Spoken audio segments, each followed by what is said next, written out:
अला रसूलिहिल करीम अम्मा बाद। 22वें पारे का ख़ुलासा। अल्लाह रब्बुल इज़्ज़त ने जैसे ही ये पारा शुरू होता है इसके अंदर अल्लाह रब्बुल इज़्ज़त ने पाकीज़गी की दावत दी है और अज़वाज मुतहहरात उम्महातुल मोमिनीन जो हमारी और पूरी उम्मत की माएँ हैं उनकी ख़ुसूसियात, उनकी फ़ज़ीलत बयान फरमाई। फरमाया या निसा अन्नबी लस्तुन्ना कअहदिम मिनन निसा, ए नबी की बीवियों तुम्हारा मकाम आम औरतों की तरह नहीं, तुम्हारा मकाम बहुत बड़ा है। तुम एक नबी की बीवियाँ हो और तुम्हें अल्लाह ये नसीहत करता है कि तुम घरों में रहो, ज़माने जाहिलियत की तरह ज़ीनत मत इख्तियार करो, नमाज को कायम करो, ज़कात अदा करो, अल्लाह और उसके रसूल की इताअत करो। आगे अल्लाह रब्बुल इज़्ज़त ने मुसलमानों की कुछ सिफ़ात को बयान फरमाया।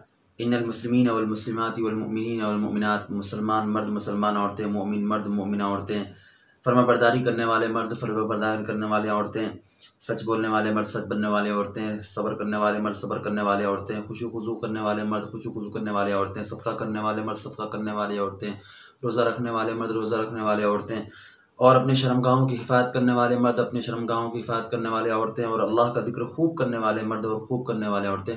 अल्लाह फरमाता अअद्दल्लाहु लहुम मग़फ़िरतन व अजरन अज़ीमा, अल्लाह ने उनके लिए बहुत बड़ा मग़फ़िरत और अजर अज़ीम तैयार कर रखा है। यह अल्लाह ने वादा फरमाया है। अल्लाह रब्बुल इज़्ज़त से दुआ है कि अल्लाह रब्बुल इज़्ज़त हमारे अंदर भी ये सिफ़ात पैदा फरमाए। आगे हज़रत ज़ैद और हज़रत ज़ैनब रज़ियल्लाहु अन्हुमा का वाक़या बयान किया गया है। हज़रत ज़ैद ये वाहिद सहाबी हैं जिनका नाम कुरान करीम के अंदर बयान किया गया है। ये वाहिद सहाबी और किसी का बयान नहीं किया गया, वाहिद सहाबी हज़रत ज़ैद। उसके बाद वो वाक़या है नक़ल किया गया कि हज़रत ज़ैद का हज़रत ज़ैनब का निकाह हो गया था। फिर चूँकि आपके मुँह बोले बेटे थे और अरब के अंदर ये मामला था कि मुँह बोले बेटे की बेटी से, मुँह बोले बेटे की बीवी से निकाह नहीं हो सकता है, तो अल्लाह रब्बुल इज़्ज़त ने उस रस्म को तोड़ दिया और हुज़ूर सल्लल्लाहु अलैहि वसल्लम ने हज़रत ज़ैनब से निकाह फरमाया।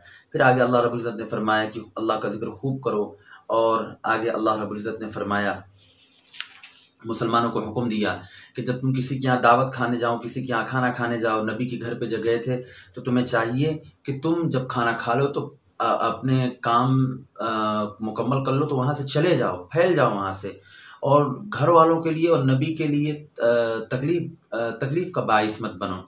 और ये हुक्म आम है, हम किसी के घर पे भी जाएं तो वहाँ खाना खाकर फ़ौरन वहाँ से हट जाएं, ऐसा ना हो कि घर वालों को तकलीफ़ हो हमारी वजह से।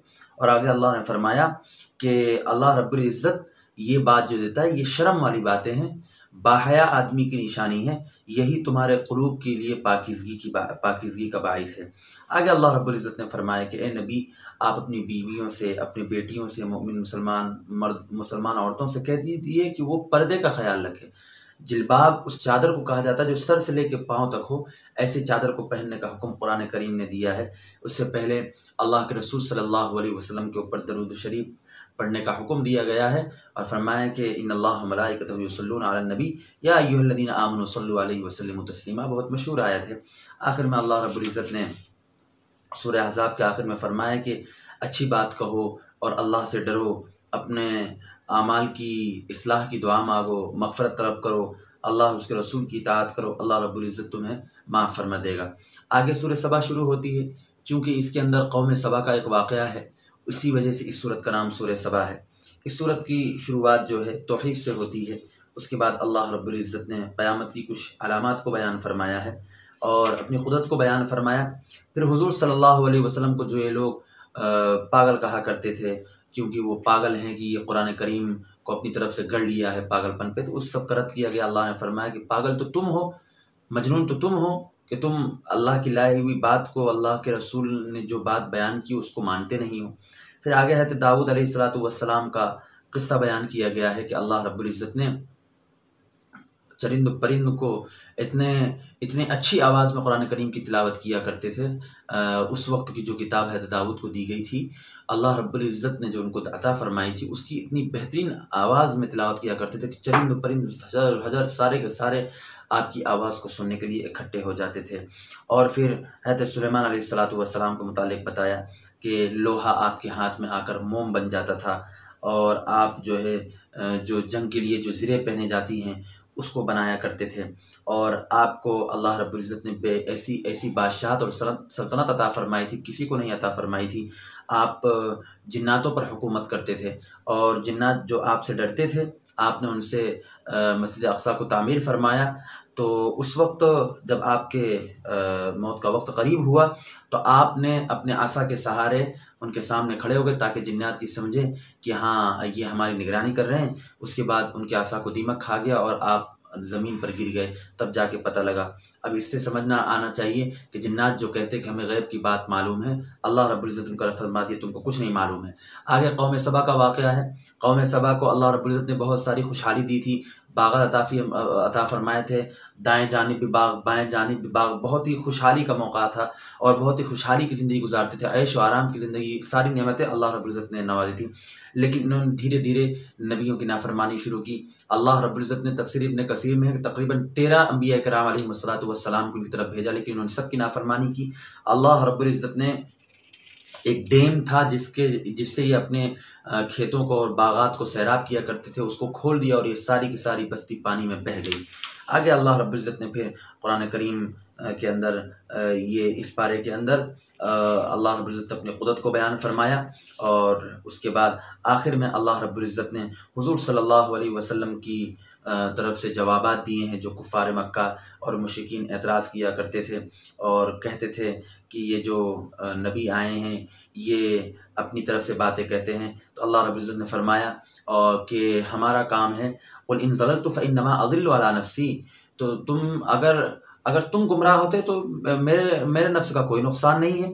अगर तुम हिदायत करते हो तो फ़मा यूहा इलैया रब्बी, मैं तुमको जो बात बताता हूँ ये मेरे रब की तरफ से वही की गई, वही मैं आपको बताता हूँ, कोई अपनी तरफ से कोई बात गढ़ कर नहीं बताता हूँ।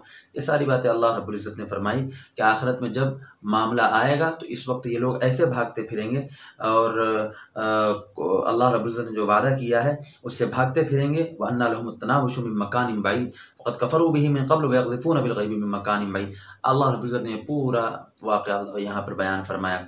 और फिर उसके बाद सूरह फ़ातिर शुरू होती है, क्योंकि इसके अंदर फ़ातिर सबसे पहले ही अल्हम्दुलिल्लाह फ़ातिरिस समावात आया है, इसी वजह से इसको फ़ातिर कहते हैं। फ़ातिर के माने पैदा करने वाला, चूँकि अल्लाह रब्बुल इज़्ज़त की पैदाइश, तख़लीक़ का, अल्लाह ने क्या-क्या चीज़ें कैसे बनाई उसका ज़िक्र, इसलिए इसका नाम फ़ातिर रखा गया।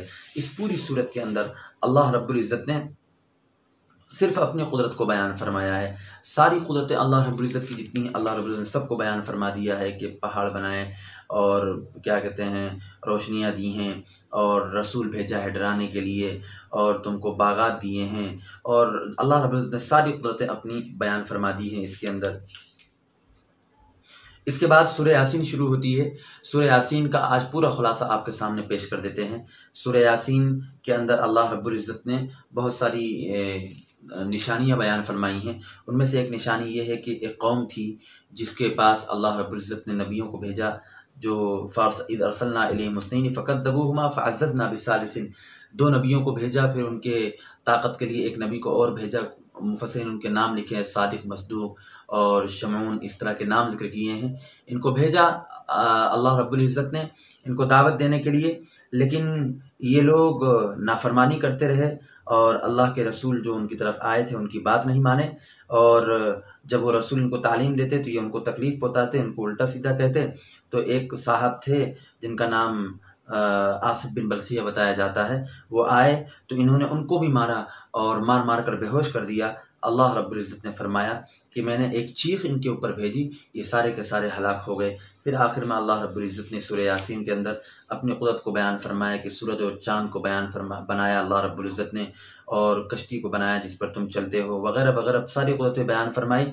फिर क़यामत का कुछ मंज़र खींचा है और उसमें बयान फरमाया है कि वम्ताज़ुल यौम अय्युहल मुजरिमून, कल क़यामत दिन अल्लाह फरमाएगा कि ए मुजरिमों, आज तुम अलग हो जाओ, आज सही और गलत का फ़ैसला हो जाएगा, कौन सही है कौन गलत है।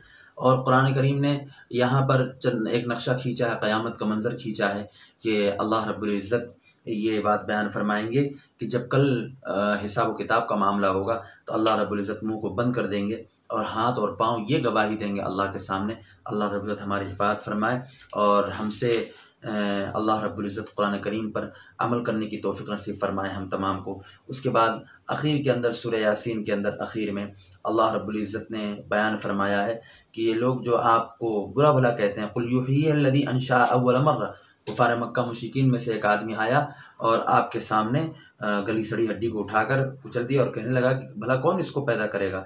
तो अल्लाह रब्बुल इज़्ज़त ने फरमाया कि जिसने पहली मरतबा इसको पैदा फरमाया था वही वापस पैदा करेगा।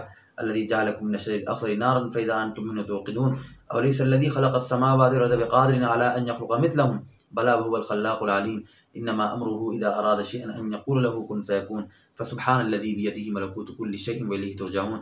अल्लाह रब्बुल इज़्ज़त ने जैसे तुमको पहले पैदा किया था वापस से वैसा पैदा करेंगे।